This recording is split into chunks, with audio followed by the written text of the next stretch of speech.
योगदान देना, उसी को लेके सारे राज्यों के लोग यहाँ जुटेंगे। 2 दिन का प्लेनरी सेशन है, उसमें वो चर्चा होगी कि आगे कैसे ले जाना है देश को, और उसमें देश की आगे ले जाने विधायी निकायों की क्या भूमिका होगी, और उसके सबसे फिर आगे कार्यक्रम होगा। नहीं, ये क्या है ना, ये विधायी निकायों का सम्मेलन तो चुनाव से तो कोई मतलब नहीं है, लेकिन ये एक मैसेज आता है पूरे देश में कि बिहार अब कहाँ आ गया है, बिहार विकास के पैमाने पर कितने ऊपर है। ये इस आयोजन से ये लोग मैसेज देगा, और सारे राज्यों के लोग आएंगे, देखेंगे, तो जो उनके मन में बिहार के प्रति जो गलत छवि है या जो भ्रांतियां हैं कि बिहार पीछे है, बिहार वही है और बिहारी सब हटे। आप न्यूज़ फॉर नेशन देख रहे हैं, मैं हूं आपके साथ वंदना। लगभग 42 साल के बाद बिहार को यह मौका मिला है कि तमाम राज्यों के जो पीठासीन पदाधिकारी होते हैं, सभापति होते हैं, सचिव होते हैं, उन सभी को बिहार में कॉन्क्लेव के माध्यम से एक दूसरे से जुड़ने का मौका मिलने जा रहा है। और इस कार्यक्रम का क्या उद्देश्य होगा, इस कार्यक्रम के जरिए क्या संदेश जाएगा, हमारे साथ बात करने के लिए हैं बिहार के senior journalist Indrabhushan Kumar. Sir, सबसे पहले बताएं कि ये जो बैठक हो रहा है बिहार में खास तौर पर, और बिहार को 42 साल के बाद यह मौका मिला है इस तरह का कार्यक्रम करने का, इसका क्या असर और क्या प्रभाव पड़ेगा, और कितने दिनों का ये कार्यक्रम लगभग तय किया गया है?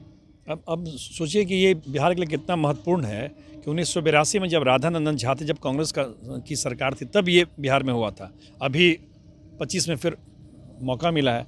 इसमें ये सभी 28 जो राज्य हैं, सबके विधानसभा में 7 राज्य में विधान परिषद है, लोकसभा है, राज्यसभा, सारे के पदाधिकारी, अध्यक्ष, सभापति, सचिव, महासचिव आएंगे और ये तय करेंगे कि आने वाले समय में जो देश की संवैधानिक व्यवस्था है, उस सिस्टम में देश के विकास में ये विधायी निकायों की क्या भूमिका होगी, संसद की क्या भूमिका होगी, राज्यसभा की क्या भूमिका होगी।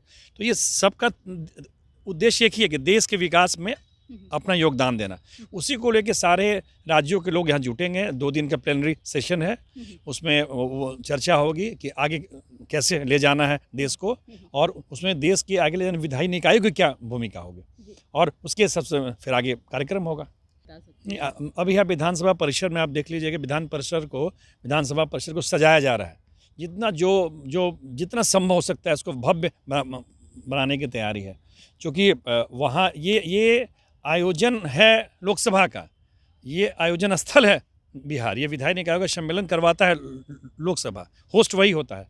तो यहाँ जब ओम बिरला जी आएंगे, 19 को शाम में आएंगे, तो 20 से और 21 2 दिन वही मुख्य भूमिका में रहेंगे। इसलिए उनके लिए अलग अलग चैम्बर तैयार किया जा रहा है। जो विधानसभा में अध्यक्ष के बाद जो सबसे बड़ा चैम्बर अध्यक्ष हो सीएम के बाद, वो डिप्टी सीएम का है, सम्राट चौधरी जी का, उनके चैम्बर को बनाया जा रहा है कि उसी में ओम बिरला जी बैठेंगे। वैसे ही संसदीय कार्य मंत्री हैं विजय चौधरी जी, उनके चैम्बर में हरिवंश जी को बैठाया जाएगा।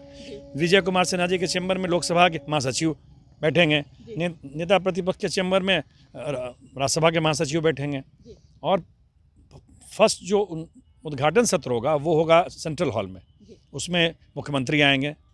उसके बाद विधानसभा में, जिसमें विधानसभा चलता है कार्यवाही, उसमें फिर प्लेनरी सेशन होगा, सारे लोग बोलेंगे। 19 को भी फिर शाम में यहाँ खाना पीना है, सांस्कृतिक कार्यक्रम है।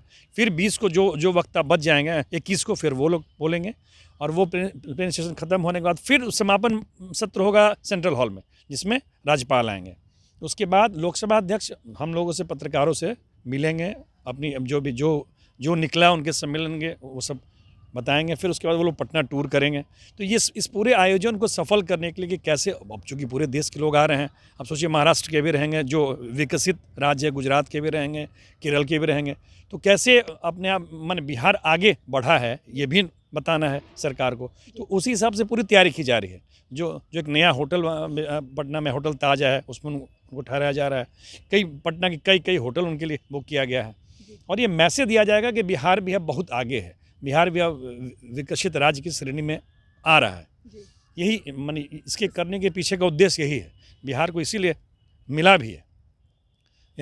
इसके पिछला बार वाला जयपुर में हुआ था, और बिहार को ये 42 ईयर बाद ये मौका मिला। तो आप सोच सकते हैं कि बिहार को लोग क्या अभी समझ रहा है। इसीलिए नंदकिशोर यादव जी पूरी तैयारी में है। समझिए कि हमको लगता है कि ये विधानसभा परिषद को सजाने में ही कितना खर्च हो रहा है। नाला से लेके देखिए, पेड़ पौधा, रंगाई पोताई सब हो रहा है। और आने वाले दिनों में विधानसभा भी पूरा डिजिटलाइज हो जाएगा।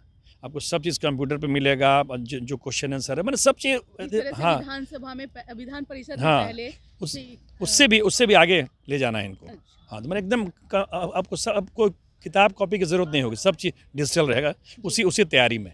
निश्चित तौर पे। और क्या लगता है, चुनाव भी है तो ये एक मैसेज देने का भी प्रयास किया जाएगा इसके तहत कि कैसे चुनाव भी जो है वो कराना होना चाहिए, या फिर क्या कुछ उसमें भी डेवलपमेंट करने की आवश्यकता है, क्या थीम होना चाहिए, क्या इन सब चीज़ों पर भी बात? नहीं, ये क्या है ना, ये विधायी निकायों का सम्मेलन तो चुनाव से तो कोई मतलब नहीं है, लेकिन ये एक मैसेज आता है पूरे देश में कि बिहार अब कहाँ आ गया है, बिहार विकास के पैमाने पर कितने ऊपर है। ये इस आयोजन से ये लोग मैसेज देगा और सारे राज्यों के लोग आएंगे देखेंगे, तो जो उनके मन में बिहार के प्रति जो गलत छवि है या जो भ्रांतियाँ हैं कि बिहार पीछे है, बिहार वही है और बिहारी सब हटेगा। जब वो लोग यहाँ आएंगे, यहाँ के कल्चर को देखेंगे, यहाँ के विधानसभा को देखेंगे, यहाँ पर चर्चा होगी, तो मेरा मानना है, और फिर घूमेंगे पटना, बोधगया गया, तो एक मैसेज आएगा कि बिहार अब वहाँ नहीं है, बिहार बहुत आगे आ गया है। तो इससे एक बिहार की छवि भी पूरे देश में बेहतर होती है। निश्चित तौर पे एक अंतिम सवाल हमारा होगा कि जब ये कार्यक्रम की शुरुआत की जा रही है और इसके माध्यम से आपने भी कहा कि बिहार को विकसित बनाने का और बिहार को अग्रिम राज्य बनाने की ओर में जो है ये प्रयास है, तो क्या इसके ज़रिए यह भी एक मैसेज देने का प्रयास किया जा रहा है कि अब बिहार जो है मतलब पिछड़े राज्यों में जिनकी गिनती होती है, तो उस पर भी इसका जो है कुछ असर पड़ेगा? निश्चित तौर पर देखिए, बीमारू राज्य में जो गिनती होती थी, चारों हिंदी प्रदेश की, बिहार, यूपी, मध्य प्रदेश और राजस्थान, उससे अब बिहार निकल चुका है। जिस तरह वो लोग भी निकल चुके हैं, मध्य प्रदेश, राजस्थान और यूपी, बिहार भी निकल चुका है। अब हम लोग विकसित की दौड़ में हैं, ऐसा नहीं अब हम लोग विकासशील नहीं हैं, सब चीज़ में आ गए हैं। आप देखिए बिहार में मैंने सारे कॉलेज आ गए हैं, हर तरह के प्राइवेट निजी कॉलेज आ गए हैं, सब लोग बिहार में सब चीज़ हो रहा है। थोड़ा सा एक पॉइंट पे कमी है हम लोग बिहार में कि इंडस्ट्री नहीं है। अभी कैबिनेट से बियाडा के लिए हुआ है कि सब जिलों में ज़मीन लेना है, तो बिहार प्रयास कर ही रहा है, थोड़ा स्पीड कम है, उसी को और स्पीडअप करने में ये सम्मेलन भी सहयोग करेगा। सभी राज्यों के पीठासीन जब पहुंचेंगे तो अपने अपने राज्यों की भी थीम की भी यहाँ चर्चा होगी, और एक नए और विकसित बिहार की छवि लेकर वो बाहर जाएंगे तो बताएंगे कि बिहार अभी कहाँ है। निश्चित तौर पे जैसे अन्य राज्यों की चर्चा मतलब यहाँ पे लोग संदेश देंगे, यहाँ की जो संदेश है वो बाहर के राज्यों में यही होगा। बहुत बहुत शुक्रिया, आपने हम सभी जानकारी दी। तो आपने सुना कि क्या कुछ कहना था बिहार के सीनियर जर्नलिस्ट इंद्रभूषण कुमार का, जिन्होंने बाज़ाब्ता उन तमाम चीज़ों से जो है सर ने अवगत कराया और बताने का प्रयास किया कि क्या कुछ जो 23 जनवरी का कार्यक्रम तय किया गया है, माफ़ करिएगा 20 और 21 जनवरी को जो तय किया गया है, उसमें क्या कुछ होने वाला है। इस खबर बस इतना ही। बने रहिए न्यूज़4नेशन के साथ। धन्यवाद।